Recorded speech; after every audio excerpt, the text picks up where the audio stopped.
Welcome back to Echo Ridge today. Well, we're having a food emergency because, of course, we are. We are down to 1.05 million calories. And if you consider there are 100 eating dupes on this colony, and each dupe eats 1,000 calories per cycle, we have a little over 10 cycles left of food. Now, granted, it's a little bit longer than that, because we are creating more food, but we do have a food deficit, at least until all these hatches come online. But if you consider that only one ranch has 5 critters, and the other 3 ranches that we just started last episode are still empty, we're missing quite a bit of barbecue. But I think there's 2 problems we can solve by introducing the ranching of another critter. The first issue is that we have no bleachstone for our geotuners, which is causing this cool steam vent to erupt at 110°C. And while all of our glorious pumps have no problem keeping up with the erupting of the cool steam vent, injecting all that steam into our industrial sauna, it's actually cooling the place down, so our steam turbines are not running as often as possible. And when they're not running as often as possible, we're not generating more power. Even with the 52 power bank chargers we have here, all producing 1,000 DTUs per second, we still only have 2 steam turbines running, and they're only producing 376 watts. Which, as another note, we don't need this power control station in here anymore. For one, it only takes 2 generators to make a power plant, but for 2, we have another way to make microchips. And that happens whenever our bionic tubes meditate. The second problem we have is the lack of slime. I have started digging out some of this area here just because I'm a little bit worried about the incoming food storage, so it'd be nice to grab as much of this slime as possible. In a previous dig, I did unearth about 2.5 tons of slime, and now you can see our mushrooms are back growing again. And with every mushroom only requiring 4 kilos of slime per cycle, that should fend off the food issue for a little while. But there's another way to make slime, and quite a lot of it. The standard puff, which also creates meat when they die, consumes 50 kilos worth of oxygen per cycle and gives us 47.5 kilos worth of slime per cycle. Or to put it another way, one puft being ranched properly can support 11 mushrooms per cycle. Well, if you consider each one of these greenhouses has 27 mushrooms, and we have 5 greenhouses, means that we have a total of 135 mushrooms. Well, when you multiply that times 4 kilos worth of slime required per cycle, means we need a total of 540 kilos of slime per cycle. But if each properly ranched puff gives us 47.5, we only need a total of about 11.5 puffs to support this entire mushroom farm. Oh no, not this again. Who's making them? No, Lily! How did you get stuck way over here? Oh, this piece of regolith right there. Thank you for waking up and digging yourself out of danger. No, Lily, you did it again. Whenever you decide to be done falling, Lily, you can continue to dig. Thank you. I will leave that one up. And now can you go home? After I dig out that snow. Oh, look at this, another shovel egg. Time to relocate you. Eventually, we might have enough shovels in this little room to be able to sustain a steady barbecue production, but 3 is not going to do it. But on the puffs, squeaky puffs also give us the ability to create more bleachstone. In fact, squeaky puffs that are properly ranched can give us a total of 28.5 kilos worth of bleachstone per cycle. And while the math on how much bleachstone each geotuner needs in order to properly geotune a vent varies from cycle to cycle, and whether the vent or geyser is active, a ranch full of squeaky puffs would definitely help us out. So today, despite some earlier reservations I've had on puffs, and the fact that Clay's made ranching them a little bit easier, we need to get puffs online. The first one was an easy conversion here at this chlorine gas vent. I have a 96 tile room and a chlorine gas vent that just continuously produces chlorine. In order to make up for the fact that when the chlorine gas goes dormant, we wouldn't have any more in the ranch because the squeaky puffs will keep breathing it, I have added a gas reservoir in here that'll store 1,000 kilos worth of gas. And while it will not output it when the pressure in the room is too high, whenever the vent goes dormant and the pressure drops, the chlorine gas will be released from the reservoir. We can see from looking at the chlorine gas vent that its average output, whether dormant or not, is 89.2 grams per second. Well, 89.2 grams per second times 600 seconds in a cycle is 53.5 kilos per cycle. But unfortunately, our squeaky puffs will consume 30 kilos per cycle. So when you add puff princes to the mix, we can barely sustain 3 squeaky puffs. But at least it will be a little bit of bleachstone.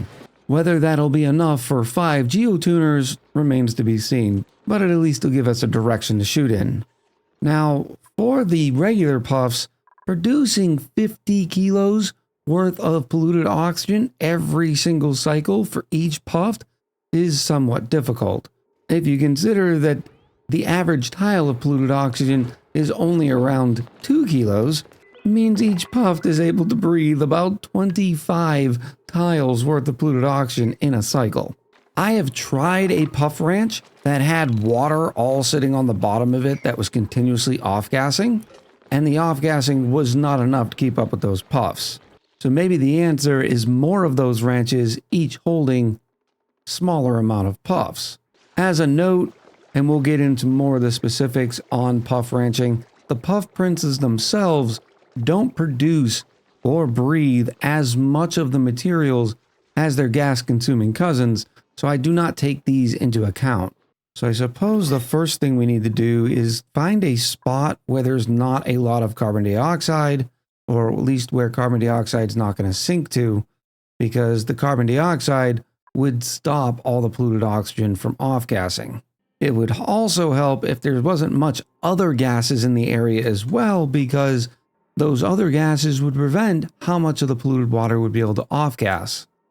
So we have some experimentation to do.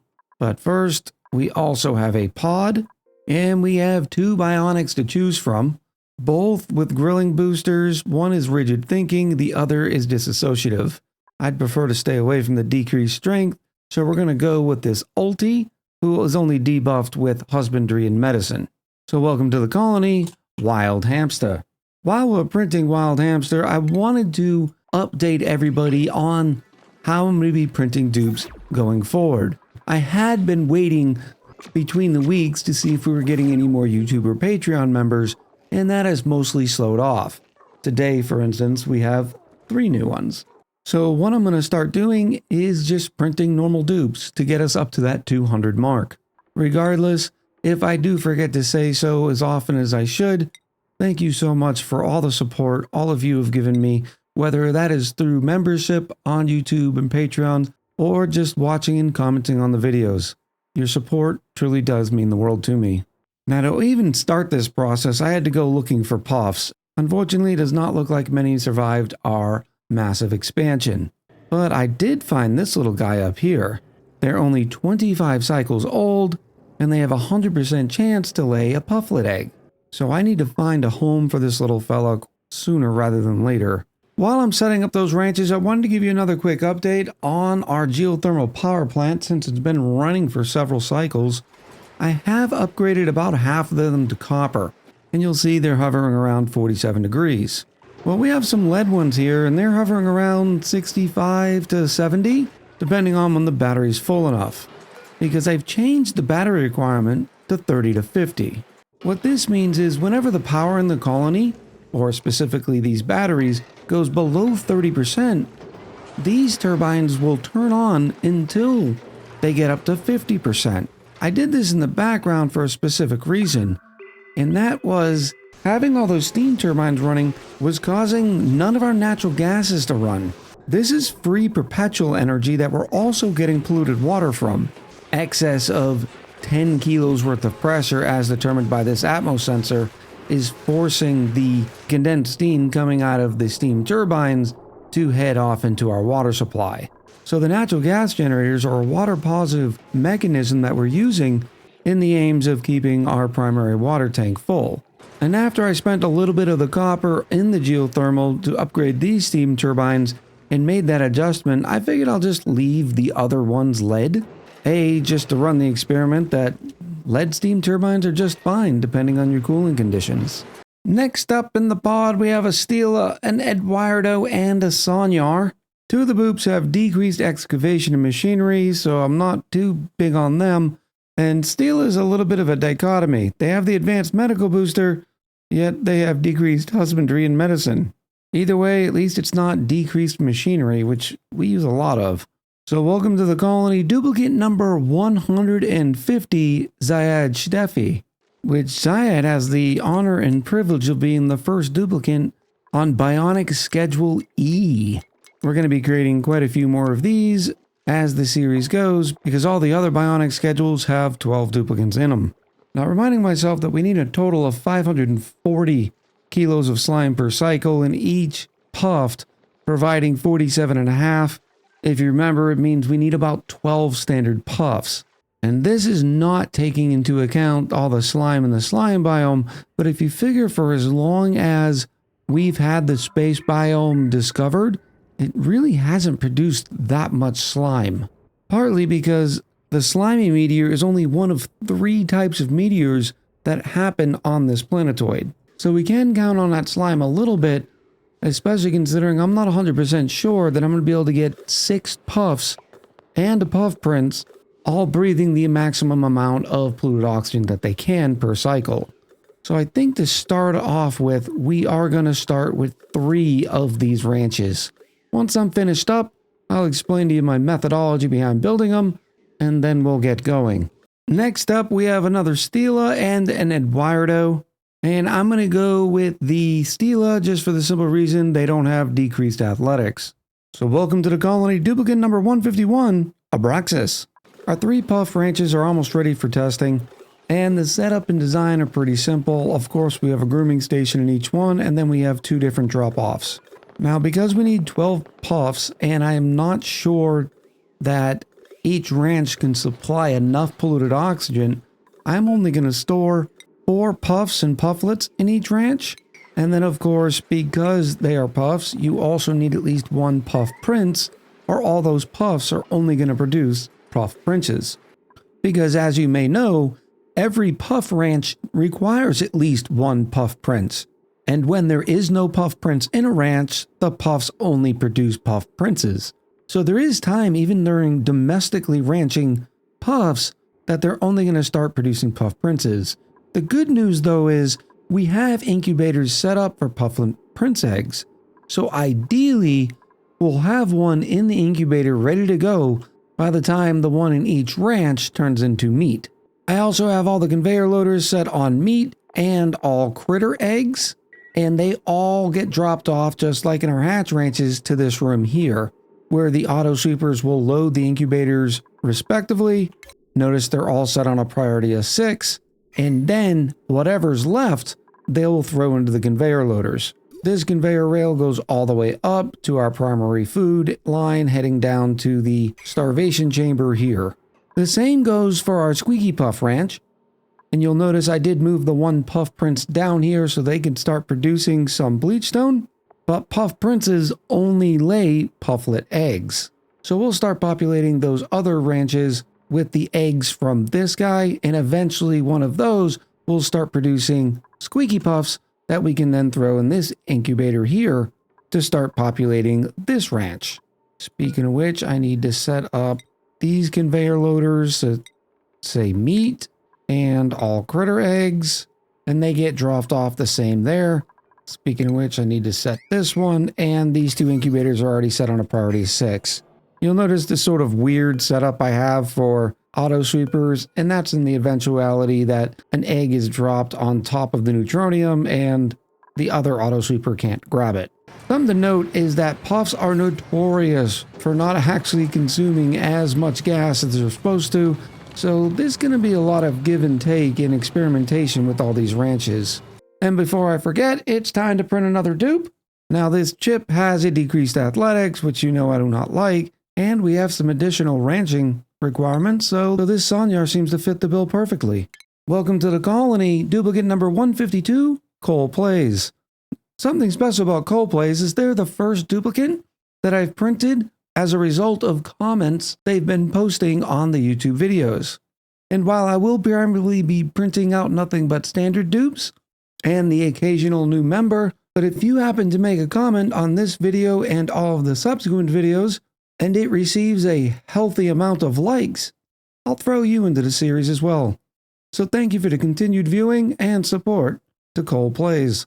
Now you'll notice these first two ranches are vacuumed out. This third one is almost there. And the reason why is because I want nothing but polluted oxygen in here. I also have buffer tanks in each of the ranches, each one loaded up with 5 tons of polluted water. And when I connect the pipes, they'll start filling their respective ranches with polluted water. The first ranch is only 50 kilos. In fact, I'm going to knock that down to 25 kilos. The second is 100 and the third is 500. I want to see if there's a different rate of polluted oxygen being produced based on how much polluted oxygen is sitting on the floor, which could help us in the ranch by providing more polluted oxygen to the puffs. We'll see here in a few minutes how the off-gassing does based on the amount of water in each ranch. Now, as far as all the slime actually ending up in the mushroom farm, you may think the best method would be to put the slime on rails and drop it off manually. Unfortunately, when you put slime on rails, it's going to end up off-gassing. So I would just as prefer that the slime stays in the ranch until we need it, and then a dupe will pick it up and put it in one of the storage bins for all the mushrooms. So unless a dupe drops it, I don't think the slime will off-gas that much, because I believe when a dupe is carrying around material, the material doesn't off-gas, whereas materials running on a rail 100% do. Well, I'm going to let the game sit for a few minutes until we either get a pause from the printing pod or we happen to have a trapped dupe. Oh no, Xavier, how long have you been up here? Come on, dig the things. Xavier, dig.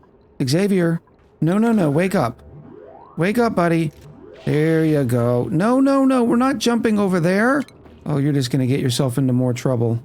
Oh, this red alert's definitely not going to be good. Come on, buddy. Yes, finally, you are safe. We can unred alert the entire colony. I'm having to keep digging further and further to get more slime. So, of course, we get the occasional stuck dupe. But this slime is the only thing standing between us and starvation in the colony. Another problem that I've been experiencing from time to time is dupes peeing in their barracks. It doesn't happen often, but you'll notice Lady Ruff just peed her pants, as did some duplicate on the phone. But if we go down to the bathrooms, you'll notice that there are available bathrooms here. In fact, no normal schedule has more than 8 duplicates, and you can see I've even extended their downtime to 5 slots. So I do not understand, other than maybe a delay in how quickly they get their errand to go pee, of why they keep peeing their pants. I suppose the next step is just to add a few more bathrooms somewhere in here. Maybe some emergency bathrooms in the West Wing? I mean, I already do have the polluted water set up, so I guess we might as well. I'll bring that fresh water in the same way we brought the sink for the hospitals, and it'll go straight across. And then all of that polluted water is going to go out a little bit differently and head over to the original bathrooms. I can hook it in just like this. And the reason why is because the polluted water excess from this bathroom is heading towards the fertilizer stations, and so it might get backed up a little bit too easy with another 4 bathrooms and sinks on that plumbing network. And this is still a water positive process because all of the excess water not being used by the bathrooms ends up being turned into oxygen anyways. As a matter of fact, it would be better just to get the regular water from here anyways. That way it's all being used for the same purpose. All I have to do is figure out a route through here and then slide the clean water supply right in. And I can get rid of all of this here and then that. And I figure while we're at it, we might as well add a couple of showers. As many of you know, I am a fan of the showers, and I don't think this colony actually has any. And they will also just hook into the same system. Far be it from me to deny the bathroom some of the toilet paper wallpaper, and since this is 4 high, we can even provide it some wonderful ceiling trim. Another system I made some modifications in the background on was our gear bomb creation. Remember, bionic dupes require the gear bomb, so when they use the gunk extractor, all of that gunk is brought up here to the apothecary. Combine it with a little bit of water. Well, part of the problem was it requires a lot of water, 200 kilos. But the result is a gear bomb and 200 kilos of polluted water. So it is a water neutral process, except for the fact that we were falling behind before because they didn't have a quick and handy method of getting water to the apothecary. In fact, they had to come all the way outside the base, drop water from this pitcher pump, and then deliver it back to the apothecary for every single gear bomb. So I added a pipe that just pulls once again off of one of our spawn lines. Don't worry, we have not created much more spaghetti, and it heads right into a bottle filler. But because there is so much polluted water here, I had put a bunch of deodorizers in here to make sure we're not getting too much polluted oxygen around the base, and a more convenient way to get rid of the polluted water if we could just drop it into one of our lines. Of course, this is a coolant line, this is a coolant line, but now that we have this convenient bathroom line, what if we just threw it in there? I wouldn't think 200 kilos would cause too much of a problem, but then again, we know how that goes. So I think I'm going to try putting in one of the new fancy bottle drainers right here. It'd be so much better if I could get it closer, because then I think the auto sweeper could actually load it. I suppose the only really way to make it fit is if I end up moving the bottle filler, so it looks like we're going to depend on just 2 deodorizers doing this work, and then I'll shimmy the bottle filler over one, and put a bottle drainer right here. I'm pretty sure an auto sweeper can load them, but that may not be the case. And I'm going to need to be careful, and I'm going to move this bridge, because otherwise, if polluted water is coming down from this bottle drainer, the bathrooms would not be able to drain so long as there's polluted water there. So I'm going to make that a 50-50 split by adding another bridge to this cooling line. And now, no matter what, the polluted water coming from the apothecaries and from the bathrooms will have to take turns heading down to the water sieve, hence the term we call a 50-50 split. I think Josh is the first dupe that ended up using the showers. Very nice. That'll be another +3 morale for showered. I'm still not quite sure if the auto sweeper can load the bottle drainer with water, because we always seem to have a duplicate that's idle. So the duplicates get the errand first, but either way, they don't have to travel as far to do it. Oh, I flipped the bridge. Old habits die hard. I should have a sign somewhere in the colony that says, "It's been this many videos since Echo has flipped a bridge." Man, it seems like the dupes are going to the shower every single day. I wonder if they changed the shower mechanics. You'll also notice that I've been starting to queue up some suit training boosters as we get extra microchips, and I'm just assigning them alphabetically. The more suit training boosters we have, the higher the athletics on the bionic dupes. And while yes, it does take some time, with us playing on slow speed, I have plenty of spare time to go around, even if it does drive me nuts that the UI stops every time I select a dupe, or a booster for that matter. As I'm watching all the duplicates go to and fro around the colony, I realized I think we're in desperate need of another overlay. Imagine an overlay that showed the most often places that dupes traveled to, sort of a heat map. You'd select the overlay, and the darker the area, the more dupes travel in that specific path. I think it would really help optimizing your transportation network. Another pod, another dupe, and unfortunately for Gizmo, they have decreased athletics. So welcome to the colony, duplicate 153 ulti, or probably just ulti number 1, because there's going to be a lot of ultis. Dear game developers, I understand that it is a pain in the tuchus, but please create more of your games multi-threaded. I have something like 32 cores, and most of them are just sitting there idle with nothing to do, whereas they could be running additional processes on oxygen not included. Here we can see that 50-50 split I was talking about. You'll notice that one blob comes from the bathroom, and then the next blob will end up coming from that bottle drainer. Unfortunately, the same is happening down here with these bathrooms. And right now we don't have any backup, and it shouldn't be too big of a problem once I get through all the back stock of polluted water here. Right here is only 200 kilos, but here Behind J is 25 tons of polluted water. Oh, never mind. There's another tab under it. There's a total of 44 tons of polluted water. At long last, we are vacuumed out in all 3 ranches, so it's time to first start the water experiment. All I have to do is I'm going to pause so that we get them all at the same exact time. Remember, each hydro sensor is set differently, 25 kilos, 100, and 500. So we'll see what the gas pressure here is in a few minutes. Oh no, where did the water come from? Are you kidding me right now? Hurry up, go mop this. Hopefully it's only sitting on top right there.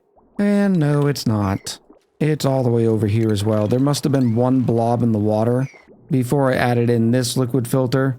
Before, it didn't matter if there was water going through these water sieves because all of the liquids were going to end up in the tank anyways. But now we have dedicated polluted water sources and they don't need water. All right, that should be good. Now the third ranch can also drain. I've also decided, in the interest of getting these ranches filled as quickly as possible, I am going to power at least one of the incubators. I'd rather not use that additional power, but I think the juice is worth the squeeze here. You notice our second hatch ranch now has 6 critters out of 8. The first 2 ranches are starting to flicker and closing their vents so we can check the pressure. This first ranch has about 40 grams of oxygen, whereas the second one has almost double the grams of oxygen. Can't really tell with this third ranch because it is still getting up to snuff, but so far the experiment looks like the more water sitting in a tile, the more it's able to off-gas, and thus the more it's able to feed our critters. I was looking at the reproduction rate on this Puft prince, and it's only at 2% per cycle. And the reason why is because its body temperature is low, giving it a -1 happiness. Now the temperature in the chlorine gas room is perfect for the Puff.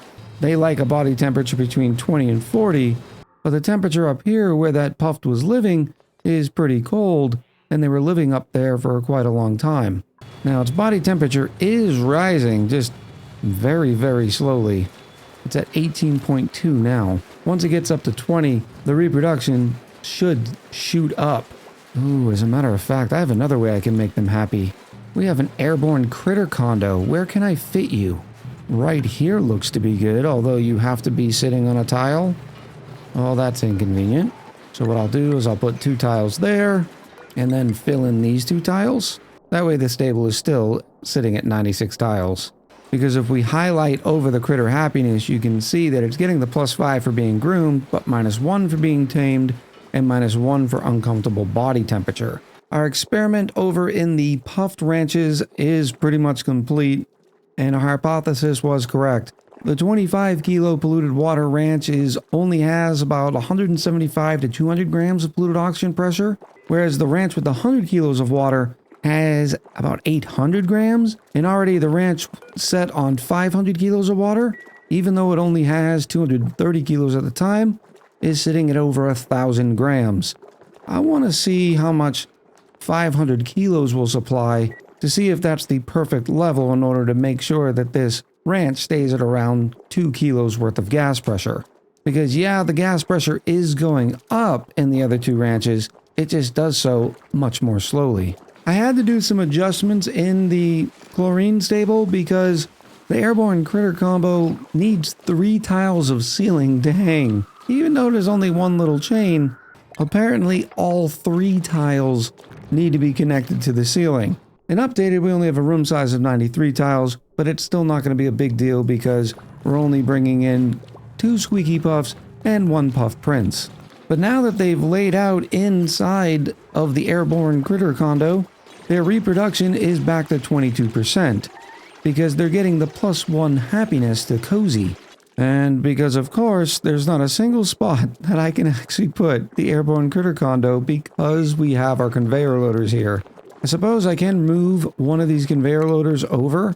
These 2 auto supers will be able to get to this conveyor loader, and then we'll be able to hang a critter condo in each stable. I don't think it's going to do much because the critters in here are not going to be unhappy due to temperature, and thus their reproduction rate will already be at the maximum, but we're going to hang a critter condo for the science anyways, and plus they kind of look nice. Our previous polluted water line is staying a little too full for my liking, So what I think I'm going to do is try to reroute it to this point, because you'll notice we're not getting a whole lot of polluted water for our Puff Ranch. Yeah, these two liquid reservoirs are full, but this one is not anymore. So I'm going to get rid of this bridge here and try to send this all the way back. We're going to have to go through this point here, not a big deal. Oops, wrong one to snip. And then go back down through one of the lanes that we had already deleted some time ago. Again, we're not adding spaghetti. This is just more improvements. I'd love to get it all the way back to this initial point here so that we could sort it just like the rest. In fact, that's exactly what I'm going to do. More bridges. And then I'll just join it right through here. And now I won't have to worry about the bathroom system getting so clogged up. Another 3 cycles and another dupe. We have decreased cuisine and agriculture, decreased construction and creativity, and decreased medicine and science. Well, you don't need science, because you can't learn anyways. For some reason, bionic dupes can get sick like a regular dupe, but they can't learn like a regular dupe.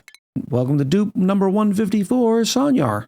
Now that we know that more water provides the polluted oxygen quicker, I think we can safely put all of these on, let's say, 900 kilos. Now, I do understand that there is some cheeky little things that you could do, like dropping off big bottles of polluted water, and they off-gas even quicker, but that's a very manual process, and I'm all about automating things. Now, something to note about this is our first true water loss on the colony other than our spawns. We've been trying to be very, very careful about where we use our water. So in the next couple of episodes, I'm going to start looking into ways that we can increase the amount of water that we have in this colony, to include an experiment that we're going to be testing whether or not a petroleum boiler is water positive. Worst comes to worst, though, I think we might start taming some slicksters. We're producing plenty of carbon dioxide, and that would be an oil-free way to run some petroleum generators, thus increasing the amount of water we have on the colony. And look at this, our first pufflet egg is being incubated. On the note of water, though, one thing I am not sure about is if the amount of polluted water off-gassing equal to the amount of gas it creates. In other words, if 1 kilo off-gasses, does it off-gas into 1 kilo worth of polluted oxygen? Let me know if you know the answer to that in the comments below. Now, while I'm just sitting here waiting for some puffs, I am going to be printing out a bunch of dupes, but since they're just regular name dupes, I'll let you all know in a batch here in a few minutes. I also had to add another gas reservoir because the chlorine gas vent was still being stifled. Hopefully 2,000 kilos will be enough backstock. You also notice that the puff prints is no longer cold, so they're cozy in addition to all their other happies, but their reproduction is still at the max of 22%, as we talked about earlier. Duplicate number 155, Eduardo. Duplicate number 156, Gizmo. Alright, something happened to my baby Puft, and I'm not quite sure what it was. We had a baby Puff running around in here, everything was doing fine, and now they're just gone. Puffs like it between 15 and 55 degrees, which is exactly the thermals in here, so we have a runaway Puft, and I have no idea how they got out. I'm going to continue to run some Puft experiments in the background if, I can keep them alive and not lost. But let me know in the comments below if, you see an errant baby Puft who's lost and needs to come home. Because as it stands, I have no idea where it went. And it was right around the time they were supposed to be becoming an adult, too. And so started the search for baby Puft. I hope you enjoyed this episode and are looking forward to more in this series. Looking forward to hearing what you have to say down in the comments below. So until next time, much love, happy gaming, and I'll talk to you soon.